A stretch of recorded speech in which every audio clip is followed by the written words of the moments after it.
जय गुरुदेव।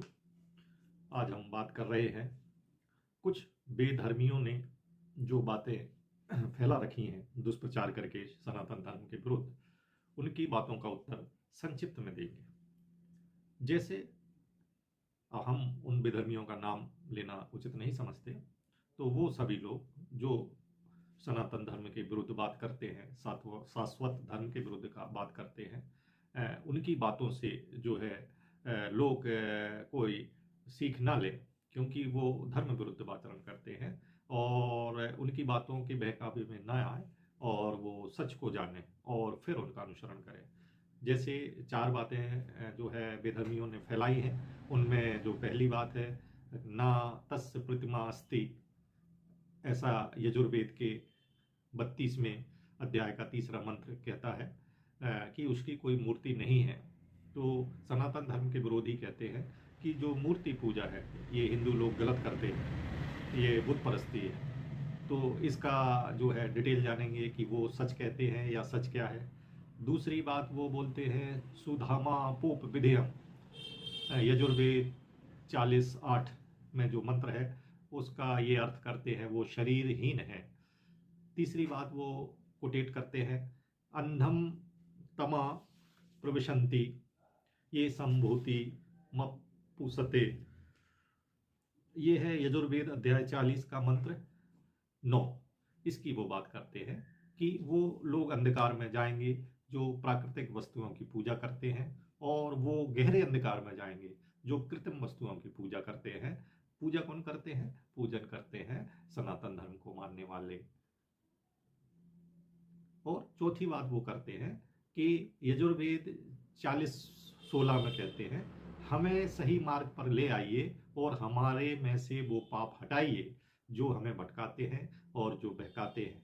इन चार बातों का वो अपने हिसाब से दुष्प्रचार करते हैं और लोगों को भ्रमित करते हैं। इनकी बातों को दूर करने के लिए ये वीडियो तैयार किया गया है कि हमारे जो वैदिक शास्त्र है, वैदिक शास्त्र में हमारे बिल्कुल मूर्ति पूजा का प्रमाण है और उसका वैज्ञानिक सरोकार भी है। और मूर्ति पूजा के लिए जो है हमारे यहाँ पंच देवताओं की पूजा होती है और शेष जो देवता है वो सब इन्हीं से निकले हुए हैं।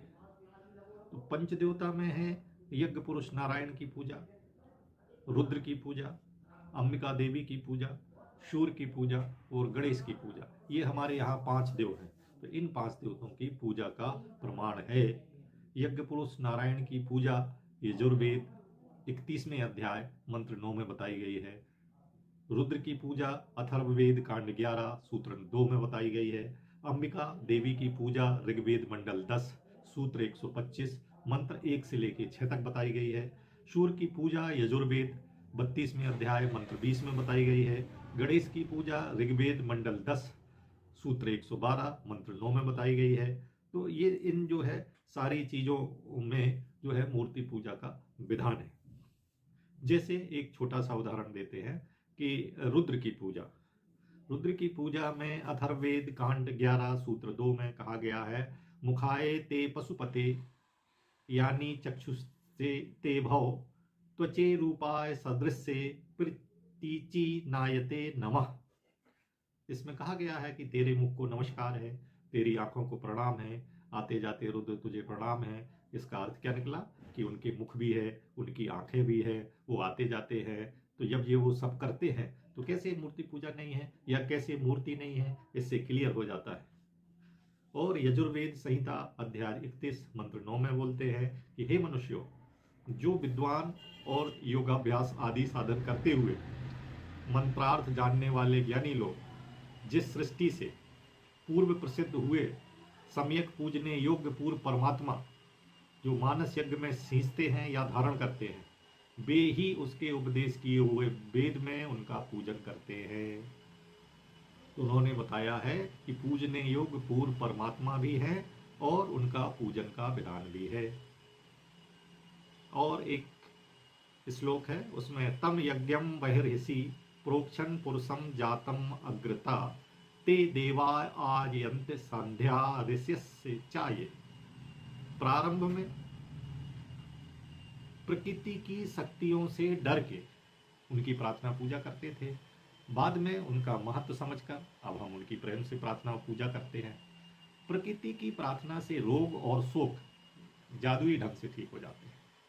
वेदों में प्रकृति को ईश्वर का साक्षात रूप माना गया है और उनके हर रूप की वंदना की गई है।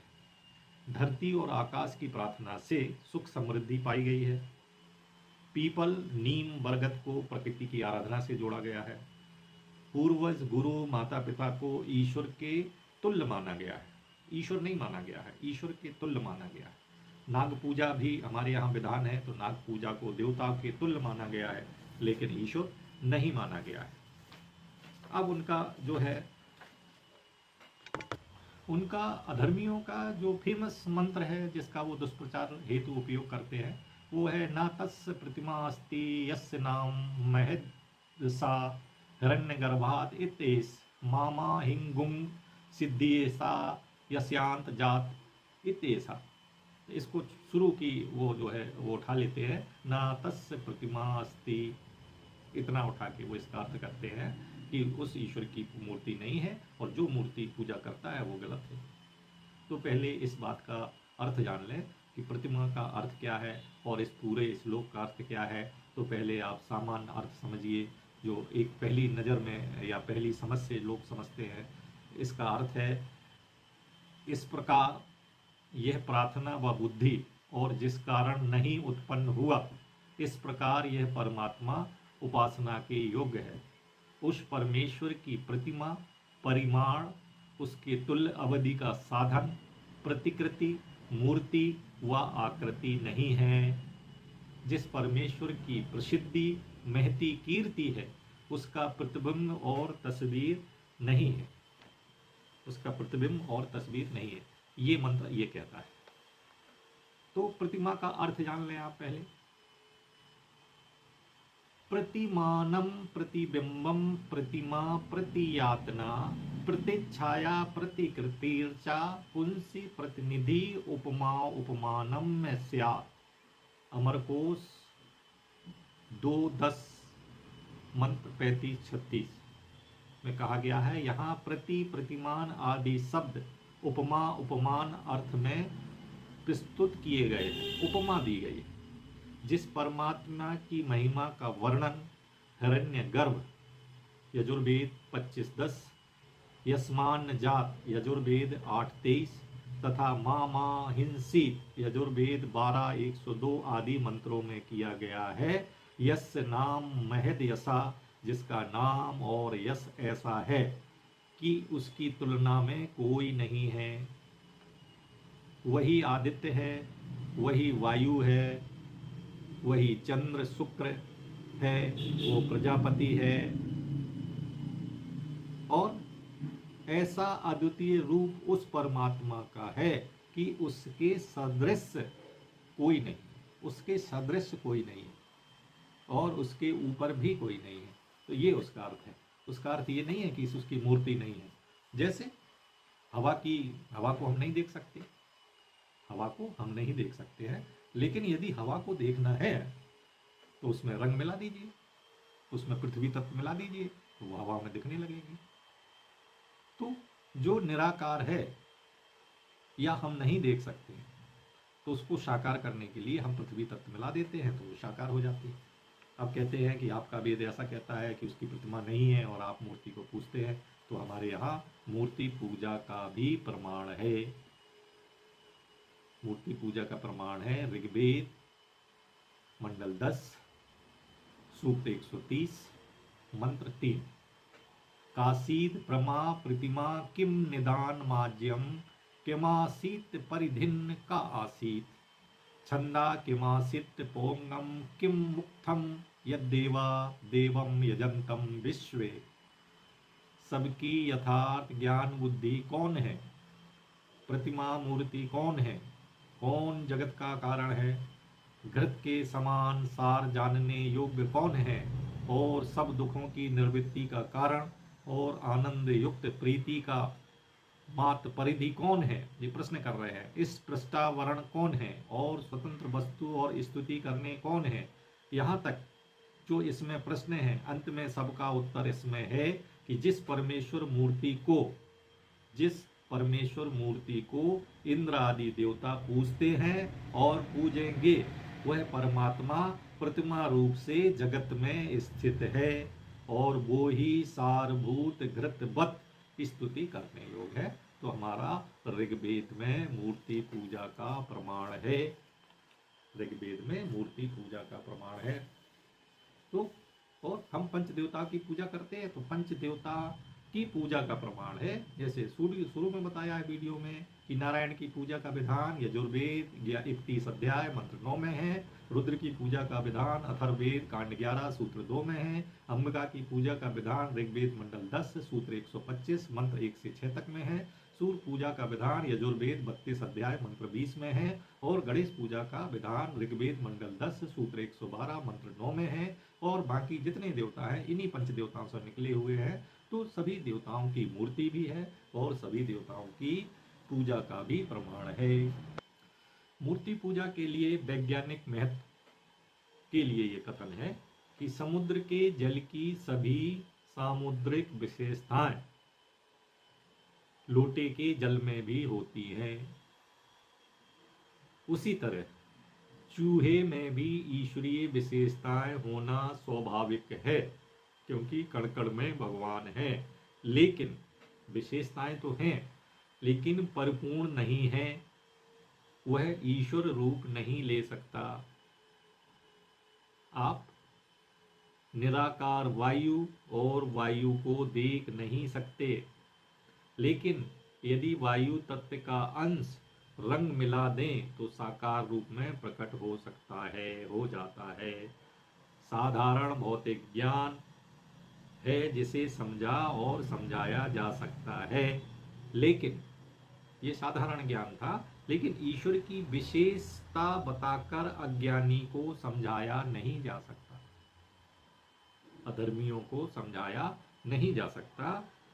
लेकिन उसका कोई मॉडल प्रतीक चिन्ह बना के दिखा दिया जाए तो किसी को भी मूल पाठ का ज्ञानी बनाया जा सकता है। मूर्ति पूजा ईश्वर के प्रतीक रूप में प्रयोग किया जाता है। जो मूर्ति पूजा है वो ईश्वर के प्रतीक रूप में प्रयोग किया जाता है। दूसरा जो वो बात उठाते हैं, वो कहते हैं कि सुदामा पोप विध्यम वो शरीरहीन है। वो कहते हैं कि ईश्वर शरीरहीन है और आप उसका शरीर की प्रतिमा बना के पूजा करते हैं। तो इसका ये यजुर्वेद अध्याय 40 मंत्र 8 में है। इसमें हिरण्यगर्भ के बारे में बताया गया है, और हिरण्यगर्भ ब्रह्मांड है, तो पूरे ब्रह्मांड को हिरण्यगर्भ मानो और ब्रह्मांड को शरीर मानो। तीसरी जो वो बात करते हैं वो हमारे यजुर्वेद अध्याय 40 मंत्र 9 का उल्लेख करते हैं और इसका वो दुष्प्रचार करते हैं। वो मंत्र लेते हैं, अंधम तमा प्रविशंति ये संभूति मुप्सते, और फिर वो अर्थ करते हैं, वे अंधकार में जाएंगे जो मूर्ति पूजा करते हैं। इसका आप मूल अर्थ सुन लें। क्या होता है, कभी कभी वो एक पोर्शन उठा के जो अर्थ करते हैं उसका अनर्थ हो जाता है। तो इसका पूरा अर्थ मैं आपको बताता हूँ। इसके जो है यजुर्वेद अध्याय 40 के मंत्र 9, 10, 11 को मैं बताता हूँ। मंत्र 9 कहता है, अंधम तमा प्रविशन्ति ये संभूति मुपासते ततो भूयम्यो ते तमो यम संभुत्या रतः। वे लोग अंधकार में प्रवेश करते हैं जो केवल असंभूति की पूजा करते हैं, और वे भी अंधकार में प्रवेश करते हैं जो केवल संभूति की पूजा करते हैं।